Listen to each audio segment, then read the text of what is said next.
کچھ چیزیں ایسی ہیں جو جو بہت ہی نیچرل ہمارے کچھ ہماری شخصیت کا حصہ ہیں، وہ کام ہم سیکھ لیتے ہیں، چاہے جیسا بھی ماحول ہو. ہم مثال کے طور پر بولنا ہم سیکھ لیتے ہیں، لیکن کچھ کام ایسے ہیں جن کا یہ بالکل ٹھیک ہے کہ اپنی اصول کے اندر تو بولنا اور پڑھنا جو ہے وہ ایک انداز سے ان کو ایک جیسا پروسیس چاہیے. مثال کے طور پر جب آپ بولنا شروع کرتے ہیں تو کوئی آپ کو کریکٹ نہیں کرتا، اور آپ جو بول رہے ہوتے ہیں اس کو وہ ہم جب بولنا شروع کرتے ہیں تو ہماری جو فارم آف اسپیچ ہے وہ بالکل ٹھیک نہیں ہوتی. وہ اس میں بہت ساری غلطیاں ہوتی ہیں. وہ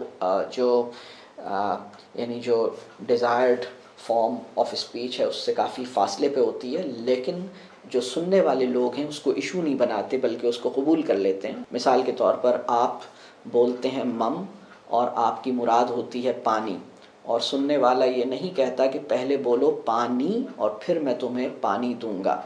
آپ مم بولتے ہیں اور وہ کہتا ہے اچھا پانی چاہیے، اور وہ پانی دے دیتا ہے آپ کو.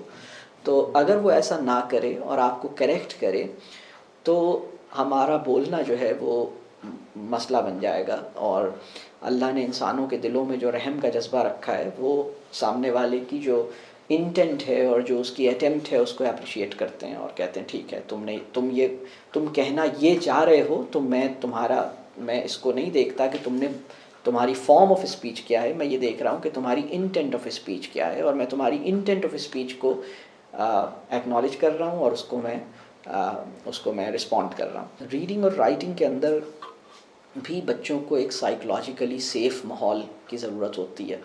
اور کبھی کبھی یہ ہوتا ہے کہ ہمارے بچوں کا جو سینس آف سیلف ورتھ ہے وہ ان کے کاموں کے نتیجے میں ہم ان کا ڈیولپ کرتے ہیں. ہم unconditional sense of self worth in کو نہیں دیتے، اور بچہ اپنے آپ کو محفوظ تصور نہیں کرتا، اور اس کی وجہ سے اس کا سیکھنا یا کسی نئی چیز کو ٹرائی آؤٹ کرنا، یہ جو کہ نیچرل ٹریٹ ہے اس کا، یہ متاثر ہوتا ہے. ہمیں اس بات کی کوشش کرنی چاہیے کہ ہم بچے کو اس کا مشاہدہ کریں اور اس پہ ٹرسٹ کریں. جب میں یہ کہتا ہوں کہ بچے پہ ٹرسٹ کریں تو اس کا مطلب کیا ہوتا ہے، بلکہ اگر میں جان ہالٹ، کیونکہ جان ہالٹ اس کی بہت تفصیل سے یہ بات اس نے اپنی مختلف جگہوں پہ لکھی ہے کہ بچوں پہ ٹرسٹ کرنے کا مطلب کیا ہوتا ہے. اس کا مطلب یہ ہوتا ہے کہ آپ یہ ٹرسٹ کریں کہ وہ سیکھ رہا ہے، وہ آلریڈی سیکھ رہا ہے، اور میری انٹرونشن جو ہے وہ اس کے سیکھنے کے عمل کو انٹرپٹ کر سکتی ہے. تو مجھے صرف اتنی ہی ہیلپ اسے دینی ہے جتنی اس کو درکار ہے. یعنی اس کو میں اپنے لفظوں میں اس طرح کہتا ہوں کہ وہ کریکشن جو بچہ خود اپنی کر سکتا ہے اس کی کریکشن اس کو خود کرنے دیں. یہ سیلف کریکشن کا جو پروسیس ہے یہ بڑا قیمتی ہے. تو آپ اس کے لیے کیا کر سکتے ہیں؟ آپ یہ کر سکتے ہیں کہ وہ اگر آپ سے کتاب پڑھوانا چاہے یا سننا چاہے یا لکھوانا چاہے تو آپ اس کے لیے اویلیبل ہو جائیں. اگر وہ کچھ لکھوانا چاہے آپ اس کا قلم بن جائیں. اس کی کہانیاں اس کے ذہن میں بہت ساری چل رہی ہیں، آپ اس سے کہیں کہ ٹھیک ہے تم بولو میں لکھتا ہوں. آپ اگر اپنے بچے کا قلم بن سکتے ہیں تو آپ کا بچہ رائٹر بن سکتا ہے. اور اگر آپ اپنے بچے کے لیے والنٹیئر کر سکتے ہیں کہ ٹھیک ہے تمہیں جتنا دل چاہے میں تمہیں کتابیں پڑھ کے سناؤں گا، اگر تم چاہتے ہو تو میں تمہیں ریڈ آؤٹ کر کے سناؤں گا، تو وہ بہت پائے کا ریڈر بن سکتا ہے. لیکن اگر ہم یہ کام نہ کریں اور ہم اس کو اس سے ڈیمانڈ کریں کچھ کام، تو یہ مشکل ہو جائے گا. جو بچے بولنا شروع کرتے ہیں اس کے پیچھے بھی ایک بہت بڑی جو سورس ہے ان کی لرننگ کا وہ ہماری اسپیچ ہے. وہ ہمیں بہت غور سے سنتے ہیں بولتے ہوئے اور وہ انٹرپریٹ کرتے ہیں کہ ہم کیا بول رہے ہیں. وہ ہماری انٹونیشن کروز کو محسوس کرتے ہیں. وہ ہمارے بولے ہوئے لفظ کے اندر غصہ ہے یا خوشی ہے یا دکھ ہے یا امید ہے، اس کو وہ انہیں سمجھ میں آتی ہے. اور پھر وہ اسی کو اڈاپٹ کرتے ہیں، اسی فونیٹک پیٹرن کو اڈاپٹ کرتے ہیں. انہی چیزوں کو وہ کوشش کرتے ہیں کہ وہ بھی، یعنی اللہ نے بچوں کے اندر ایک مادہ یہ رکھا ہے کہ وہ ہم جیسا بننا چاہتے ہیں، وہ بڑی جلدی سے بڑے ہونا چاہتے ہیں. تو اگر آپ لکھتے ہوئے پڑھتے ہوئے نظر آ رہے ہیں اور اگر وہ آپ کو انگیج کرنا چاہتا ہے لکھائی یا پڑھائی کے کسی کام میں آپ کے ساتھ انگیج ہونا چاہتا ہے تو آپ اس کو مائنڈ نہیں کرتے اور آپ اس کی ولنگنس کو کے بغیر اس کو لکھائی پڑھائی پہ انگیج نہیں کرتے. اگر آپ اتنا تحمل اپنے اندر پیدا کر لیتے ہیں تو آپ کا بچہ انشاءاللہ ریڈر یا رائٹر بن جائے گا.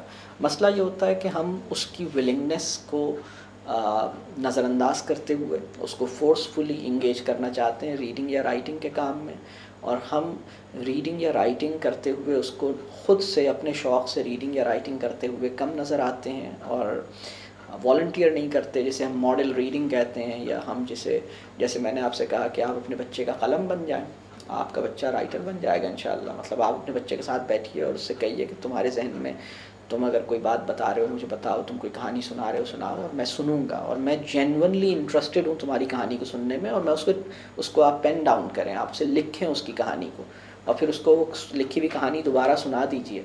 آپ کے بچے میں ایک آتھر والی فیلنگ آپ نے اپنے بچے کے اندر پیدا کر دی اگر آپ یہ کام کر دیں گے تو, اور وہ بہت شوق سے یہ کام کرنا چاہے گا انشاءاللہ. مسئلہ یہ ہوتا ہے کہ بچہ ہماری پریزنس میں محفوظ تصور نہیں کرتا.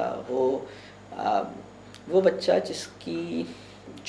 جس کا سیلف امیج جو ہے وہ بہت لو ہے اور وہ اپنے آپ کو بیکار سمجھتا ہے اور برا سمجھتا ہے, اس کو کچھ سکھانا بہت مشکل کام ہے. اس کو کسی بھی اللہ نے تو بچے کو ایسا بنایا ہے کہ وہ ایک چیلنج کو اپنے لیے قبول کرے, وہ نئے چیلنجز ڈھونڈتا ہے. آپ نے دیکھا بچوں کو کہ وہ کسی ہائٹ پر سے جمپ کر لیتے ہیں بغیر سوچے سمجھے, اور آپ کہتے ہیں ارے تم یہاں سے جمپ نہیں کرو, لیکن وہ پہلے ایسس کرتے ہیں کہ یہ ہائٹ کتنی ہے اور رسک لیتے ہیں جمپ کرتے ہوئے, یعنی جتنی ہائٹ سے انہیں جمپ کرنا چاہیے اس سے زیادہ بڑی ہائٹ تلاش کر کے ان کی خواہش ہوتی ہے کہ وہ زیادہ اونچی جگہ سے جمپ کریں. جب وہ جمپ کرنا سیکھ جاتے ہیں تو وہ اپنی جمپ کرنے کو ایک بڑا چیلنج دیتے ہیں اور اس میں وہ رسک لیتے ہیں, اور اس طرح بہت ساری چیزوں میں رسک لیتے ہیں. اگر آپ اوور پروٹیکٹیو نہیں ہیں تو وہ یہ کام بہت شوق سے کرنا چاہتے ہیں, اور وہ کب ایسا کرنا بند کرتے ہیں, وہ اس وقت ہوتا ہے جب وہ اپنے آپ سے نا امید ہو جائیں, اپنا جو سیلف امیج ہے وہ ان کا خراب ہو جائے, تو پھر وہ ان کے ساتھ یہ پرابلم ہوتا ہے. تو ان پہ ٹرسٹ کریں اور اس بات کی فکر نہیں کریں کہ آپ کا بچہ 10 سال کا ہو گیا اور اسے پڑھنا نہیں آ رہا, لکھنا نہیں آ رہا. آ جائے گا, کوئی ایسی بات نہیں ہے. باتیں کر رہا ہے آپ کے ساتھ, کہانیاں سن رہا ہے, آپ اپنی زندگی کے بڑی قیمتی باتیں بتا رہے ہیں, تو بس آپ باتیں کریں. علم اور شعور جو ہے وہ اورل جو ایکسپیرینس ہے, جو مکالمہ ہے, شعور کی جان مکالمے میں ہے. شعور کی جان جو ہے وہ ڈائیلاجیکل ریزننگ اور ایک ڈائیلاجیکل پروسیس ہے, اس کے اندر علم اور شعور اور جو کانسیپٹ ڈیولپمنٹ ہے وہ بچوں کی زندگی میں کانسیپٹ ڈیولپمنٹ لکھنے سے نہیں ہوتی. بچوں کی زندگی میں کانسیپٹ ڈیولپمنٹ اورل ایکسپیرینس سے ہوتی ہے, بالکل بات چیت کسی کے ساتھ.